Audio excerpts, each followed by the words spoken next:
What's up, everybody? I'm Adam and you're watching the Model Aviator channel. We experimented a while back with a possible new series for the channel called the From the Hangar series. That was met with a warm reception, so we're going to keep it going.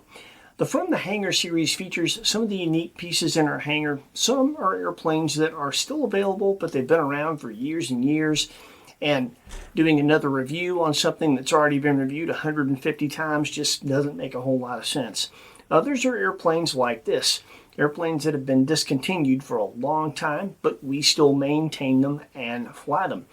In this series, we'll tell the story of what gave us an affinity for the particular airplane in question, how it became part of our hangar and anything special we did to it, and then of course you'll see a demo flight. So this is going to be the Model Aviator From the Hangar series number 2, featuring our Great Plains Royal Aircraft Factory S.E.5A. My affinity for the S.E.5A stems from my love of World War I aviation history. That's such a short yet incredibly significant time. Just 4 years, from 1914 to 1918, and many experts believe that aviation progressed as much as 20 years in that short span of time. Nothing like a world war to push technology, right? They went from rudimentary wing and tail warping to control an airplane to the 3-axis control that is still prevalent today: ailerons, elevator, and rudder. And think of the weapon systems. The first dogfight was 2 guys taking pot shots at each other with revolvers. That progressed into mounting machine guns on the top wing to fire over the propeller arc, and the Brits invented tracer fire so that you could fly your fire onto your target. By the end of the war, they had perfected interrupter gears that enabled you to mount a machine gun more in front of the pilot for better aiming and fire the rounds through the spinning blades of the propeller without hitting the propeller. Early in the war, airplanes were utilized for reconnaissance and scouting missions. They'd never been used for combat. Making them tactical had to be learned. It had to be invented. Every aspect of aerial combat had to be figured out, and quick. And the interesting thing is, over 100 years later, many of the tactics and principles that were perfected back then are still relevant in air combat today. That's pretty incredible. When it comes to the airplanes utilized, many of these airplanes were very difficult to fly. Just flying them successfully was difficult for very green new pilots rushed into service. Being effective as a dogfighter in them was very difficult. You had as much a chance that you'd kill yourself in the airplane trying to fight with it as you did somebody shoot you down. When it came to the S.E.5A, this was the first airplane that was truly user-friendly and effective. It was fast, one of the fastest fighters of World War I. It was maneuverable, it was rugged, and it was easy to fly. Your average fighter pilot could be effective in this when that same average pilot might have a tough time in something hard to fly like a Sopwith Camel. It is a pilot's airplane, and that translates to model aviation, and that is one of the things that really makes me gravitate to the S.E.5A. When it comes to this model, Great Plains, for those of you that don't know, that's Tower Hobbies back in the day. In 2006, Great Plains introduced a small World War I balsa ARF series, and they kicked it off by releasing 2 at once, this S.E.5A and an opposing Fokker D7. Over the years, they'd add airplanes to the list until they had 6. You could also get a Sopwith Camel, a Fokker DR1, a SPAD 13, and a Newport 11. I actually got to fly all 6 planes in that series. I had an opportunity to help people that owned the ones that I didn't own. So when I decided to go big and start building and flying some giant scale stuff, I made room for and funded quite a few of those projects by selling off some of my smaller planes. This is the one plane from that series that I kept for a couple of reasons. One, it's the best flyer of the lot, and 2, Heidi and I worked together to restore this thing. When we got the S.E.5A, it was the worst for wear. It'd been hanging in a buddy's garage for about 3 years, completely untouched. One wing was broken, the other was warped. Needed a good bit of work to get it back to 100%. And it looked the way this one does in this original box art from the ARF. He had built it completely stock, so the monocoque covering was shiny, as were all of the parts. Many of the parts were the wrong color. The front gear legs were the wrong shape and the wrong size. The valve covers were the wrong size. The exhaust stacks were the wrong size. The machine gun was the wrong one and in the wrong place. And it was missing a host of other details that we thought it should have.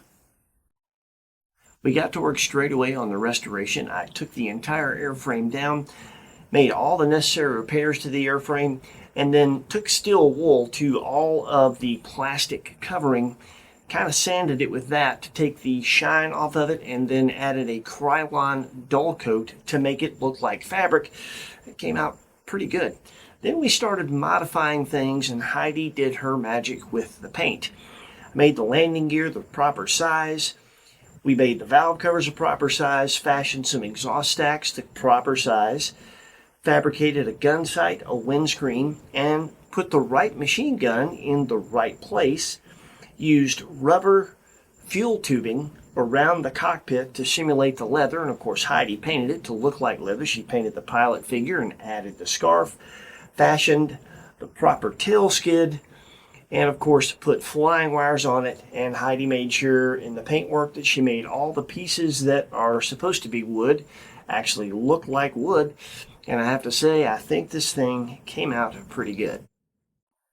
Heidi and I had a great time working on this project together, and we're pretty proud of the way it came out.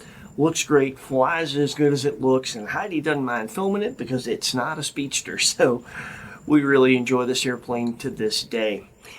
From a historical standpoint, this airplane is a replica of the fighter flown by Captain Albert Ball of number 56 Squadron of the Royal Flying Corps in 1917. He was an accomplished British ace with 44 confirmed kills. When it comes to flying an airplane like this, any World War I airplane, there is no better time than really early in the morning when there's still mist over the ground.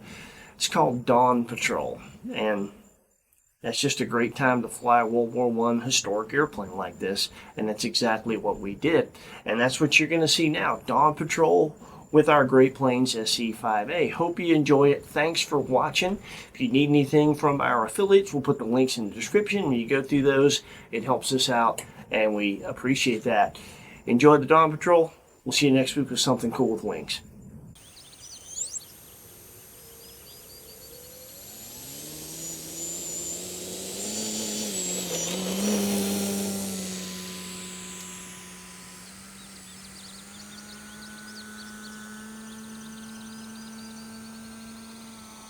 We were really fortunate the morning looked the way that it did. We couldn't have asked for a better situation for a plane like this.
Our S.E.5A has an Omega motor, a Castle speed control, high-tech HS65MG servos, and a standard non-stabilized Spectrum receiver.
The way we have it powered and propped, we have pretty much scale power. There's not a lot left in reserve, and energy management is pretty essential.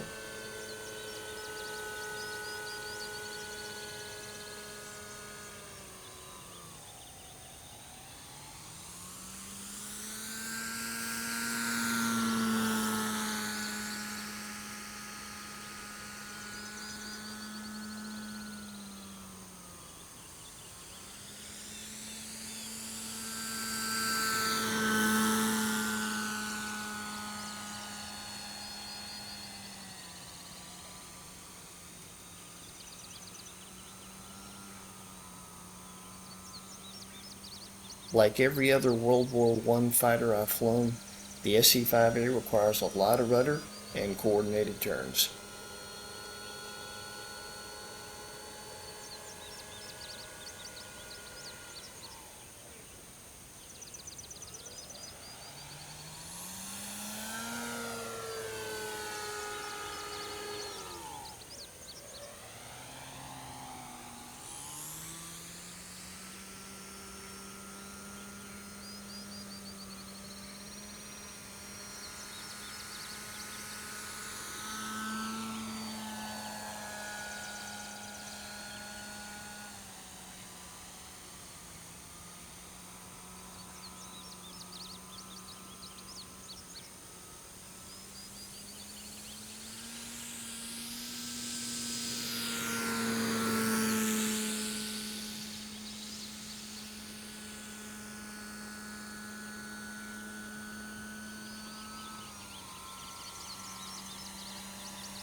One popular tactic was to dive down on your enemy with the sun at your back. This made it difficult for them to see you until it was too late, and this proved most effective.